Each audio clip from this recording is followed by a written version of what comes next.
اقرأ باسم ربك الذي خلق خلق الإنسان من علق.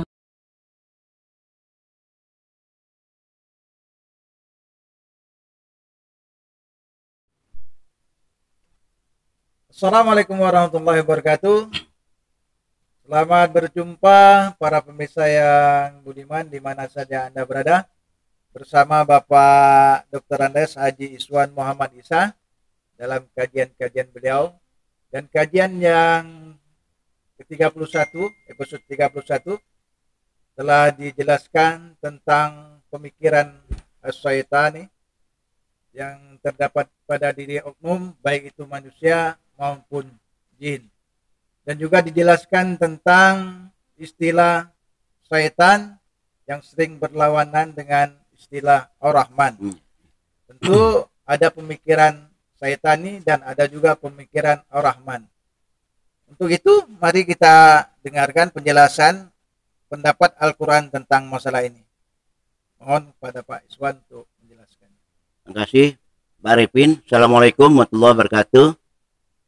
Alhamdulillah, semoga kita sehat semua dalam lindungan ridha Allah. Kita sampai tema 32 Pak Arifin ya, 32. Dan seperti yang tadi Pak Arifin sampaikan bahwa pada tema 31 kita sudah berbicara adanya pemikiran syaitani yang ada dalam diri setiap wujud-wujud objektif manusia ataupun jin.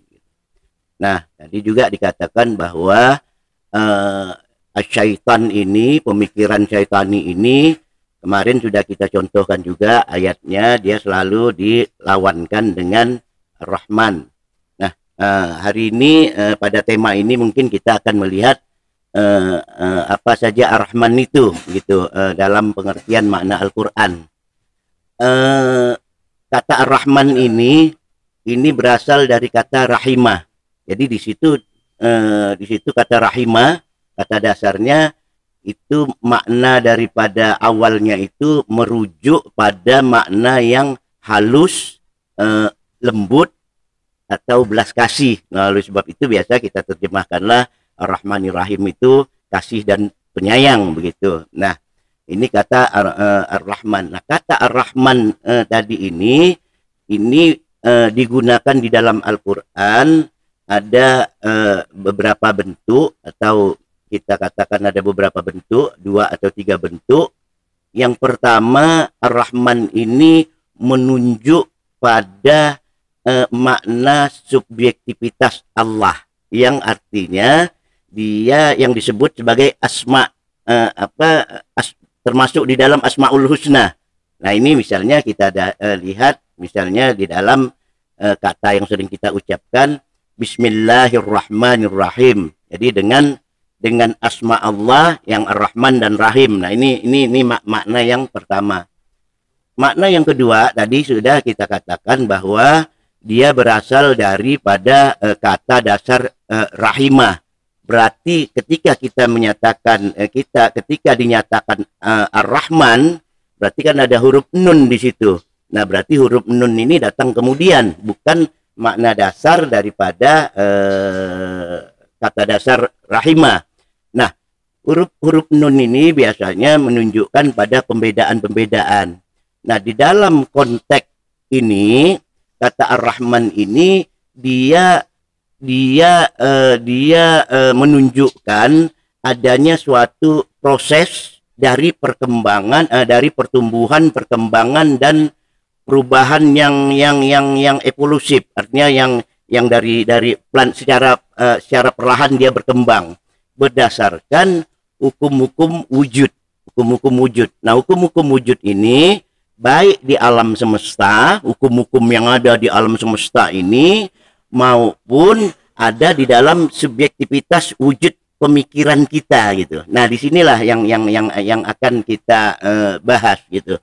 Nah, kalau yang ada di dalam alam semesta ini, hukum-hukum wujudnya bersifat objektif. Artinya ada aturan-aturan yang sudah dikemas, diciptakan oleh Allah sesuai dengan wujud-wujud hukum-hukum wujud itu yang kita kenal dengan kalimatullah, itu hukum-hukum alam, orang katakan hukum-hukum alam gitu.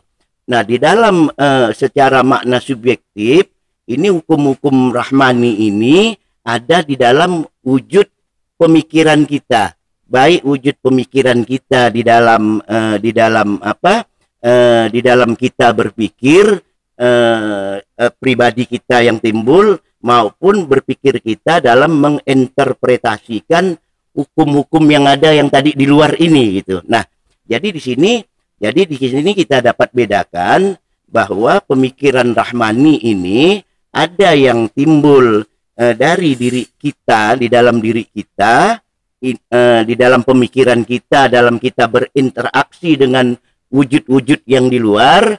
Ada juga hukum-hukum wujud yang di luar, itu di luar pemikiran kita, dia berjalan, tetap berjalan. Misalnya matahari tiap pagi terbit, itu planet-planet berputar, itu kita pikirkan atau tidak kita pikirkan, dia kan tetap berjalan gitu.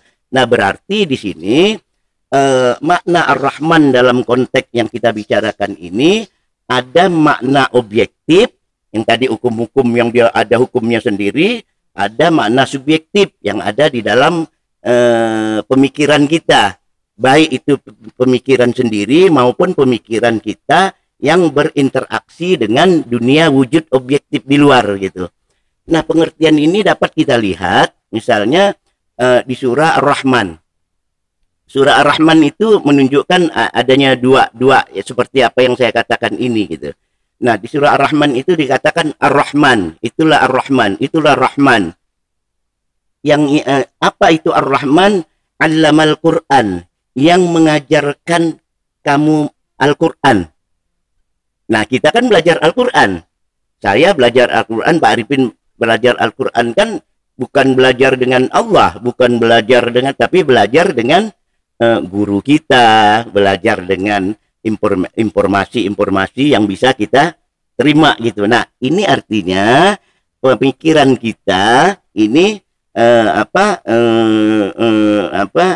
pemikiran rahmani kita ini dalam kita belajar Al-Quran ini, karena ada masukan-masukan yang berinteraksi gitu. Nah, selanjutnya ayatnya disebut setelah itu khalaqal insan. Nah, Ar-Rahman khalaqal insan, menciptakan manusia. Nah, ini di luar pemikiran kita nih. Artinya proses wujud, hukum-hukum wujud yang dari, taruhlah misalnya di dalam perkembangan sperma hingga lahirnya bayi gitu. Nah, ini kan kita pikirkan atau tidak kita pikirkan, ini dia tetap berjalan begitu. Nah, ini hukum-hukum wujud di luar objektivitas, di luar subjektivitas manusia. Nah, begitu juga selanjutnya dikatakan Allamahul Bayan. Rahman, melalui Ar-Rahman lah kita belajar berbicara. Nah, ini kita belajar berbicara ini tentu di lingkungan kita kan, di mana kita berada. Ketika kita lahir dan besar di lingkungan Indonesia, ya berbahasa Indonesia lah kita. Ketika kita besar di lingkungan orang yang berbahasa Inggris atau berbahasa Arab, ya berbahasa Inggris atau berbahasa Arab lah dia gitu kan. Anak seorang Arab dititipkan ke Eropa dari kecil, dia pasti berbahasa Inggris.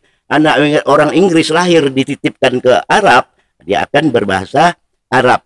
Nah, ini yang saya katakan tadi, Ar-Rahman mencakup ada dua ini yang dijelaskan Allah di dalam surah Ar-Rahman, menunjukkan ada objektivitas dan subjektivitas daripada hukum-hukum wujud itu gitu. Nah, khusus misalnya di dalam proses-proses wujud material, nah ini Allah artinya hukum sebab akibat material ini, kita sakit atau alam berputar, ada gempa, ada segala macam. Nah, ini kan hukum-hukum wujud material yang tidak kita pikirkan, dia datang, dia tetap berjalan begitu. Nah, ini juga disebutkan Allah khusus di sini. Allah mengatakan di surah Al-Furqan 59. Allah berfirman di situ mengatakan allazi khalaqas samawati wal ar wa ma bainahuma. Nah, di sini Allah katakan Allah lah yang mempola menciptakan samawati wal ar, langit dan bumi ini, wa ma bainahuma, dan apa yang ada di antara keduanya. Ini menunjukkan, ma di sini menunjukkan bahwa ini wujud-wujud material, bukan sesuatu yang bukan yang bersifat subjektif gitu. Nah, ini yang disebut Allah dengan wama bainahuma fi sittati ayyam, di dalam 6 masa, di dalam 6 hari. Nanti kita bicarakan itu. Terus Allah katakan tsummastawa 'alal 'arsy. Kemudian Allah bersemayam di atas arsy. Nah, nanti ini lain kita bicarakan. Terus dilanjutkan di situ Ar-Rahman. Itulah Ar-Rahman, kata Allah kan. Apa dan apa Ar-Rahman itu? Apa Ar-Rahman itu? Fas'al bihi khabira. Kau tanyakanlah pada ahlinya, pada yang lebih paham. Nah, di sini Allah menyampaikan bahwa masalah hukum-hukum wujud material ini ada spesialisasinya gitu, yang harus kita tanyakan pada ahli-ahlinya. Misalnya kita sakit perut, ya tanya sama orang, jangan tanya sama orang ahli sakit hidung gitu. Kita pengen menjelaskan tentang perputaran bumi, jangan tanya orang yang tidak belajar astronomi. Nah, inilah yang disampaikan oleh Allah. Jadi kesimpulannya di sini bahwa pemikiran Rahmani ini adalah pemikiran-pemikiran yang ada dalam diri manusia, itu dalam melakukan interpretasi seperti yang kita sampaikan kemarin, bisa melalui tafsir, takwil, itu terhadap wujud-wujud material. Wujud-wujud material ini bisa alam, bisa juga bahkan teks Al-Quran itu dianggap wujud material. Sebab itu ketika kita membaca teks Al-Quran, Allah mengingatkan bahwa jangan kamu tergoda oleh, berlindunglah dari syaitan gitu. Supaya apa? Jangan pemikiran-pemikiran syaitan ini bisa menghilangkan pemikiran-pemikiran Rahmani yang ada di dalam pemikiran-pemikiran kita gitu. Nah, untuk hal inilah kita sudah mengantisipasi sejak awal kita membahas tema ini. Kita sudah tetapkan kerangkanya untuk bagaimana pemikiran Rahmani ini. Kita sudah tetapkan kriteria-kriteria untuk menentukan apa sesuatu yang benar. Nah, itu dapat kita lihat di tema 1 dan sampai 5. Kita secara praktis juga sudah kita tetapkan kerangka tauhid yang kita tidak boleh berkeluar daripada di dalamnya ini. Nah, ini maksudnya supaya pemikiran-pemikiran kita di dalam menginterpretasi sesuatu itu jangan keluar sehingga sampai menyimpang dari pikiran Rahmani yang sesuai dengan yang dituntun oleh Allah Subhanahu wa taala. Nah, oleh sebab kalau kita lihat berarti pemikiran-pemikiran yang ada di dalam diri kita ini bisa menghasilkan 2, berarti ini kan Pak Arifin, kemarin tema 31 bisa menghasilkan pemikiran syaitani, yaitu pemikiran-pemikiran yang melenceng atau menyimpang dari hukum-hukum wujud objektif yang disebut al-haq, ya kan? Nah, ini bisa juga hasilnya nanti berupa pikiran-pikiran Rahmani, yaitu pikiran-pikiran yang sesuai dengan al-haq. Nah, apa itu al-haq? Kan kita sudah tetapkan kemarin, yang al-haq itu Allah itu al-haq, alam semesta al-haq, Al-Quran juga al-haq. Jadi pemikiran-pemikiran Rahmani itu adalah pemikiran-pemikiran yang tidak keluar dari kerangka aturan-aturan hukum-hukum yang ditentukan atau yang terdapat pada al-haq, yaitu yang ditentukan Allah, yang ada yang kedua di dalam Al-Quran, yang ketiga di dalam hukum-hukum alam ini. Nah, misalnya kita membedakan misalnya kita menanggapi halam ini misalnya tidak sesuai dengan hukum-hukumnya misalnya. Kemarin sudah kita sampaikan juga ketika terjadi gerhana matahari zaman Rasulullah itu kebetulan bertepatan dengan meninggalnya anak Rasulullah yang namanya Qasim kalau tidak salah. Qasim Ibrahim. Ya, Ibrahim. Nah, itu banyak sahabat menyatakan bahwa karena Ibrahim meninggal inilah anak Rasulullah, maka Makkah gelap karena waktu itu terjadi gerhana total. Nah, ini pemikiran syaitani gitu, sehingga Rasulullah sampai turun tangan menjelaskan bahwa tidak ada hubungannya kematian seseorang dengan peristiwa gerhana. Nah, peristiwa gerhana ini kata Rasulullah itu fenomena alam. Fenomena alam, tidak ada kejadiannya dengan kematian anak Rasulullah. Nah, ini untuk membedakan antara yang mana pemikiran syaitani dan mana pemikiran rahmani. Saya kira sudah ada gambaran Mbak Arifin ya, apa itu pemikiran syaitani dan apa itu pemikiran rahmani. Mungkin untuk selanjutnya pada tema-tema mungkin akan kita perdalam, tapi saya kira mudah-mudahan apa yang saya sampaikan ini untuk sementara cukup dimengerti dengan istilah-istilah ini. Saya kira demikian Pak Arifin. Terima kasih Pak Iswan. Para pemirsa, kembali kita bertemu nanti pada episode yang akan datang. Insya Allah. Tentang pembahasan selanjutnya. Terima kasih atas segala perhatian.